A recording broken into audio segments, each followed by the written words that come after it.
A sunny American neighborhood. Ethan steps outside his house with a happy smile and a backpack.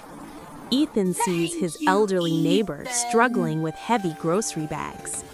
Ethan runs over and helps carry the bags to the door. The neighbor smiles and says, "Thank you, Ethan."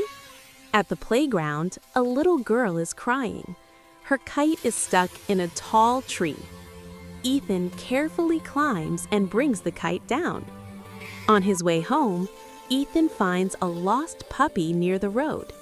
He kneels down, gives the puppy water, and comforts it.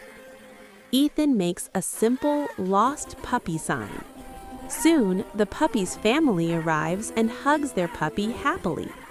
At home, Ethan's mom hugs him proudly. Text on screen: helping others makes you a hero.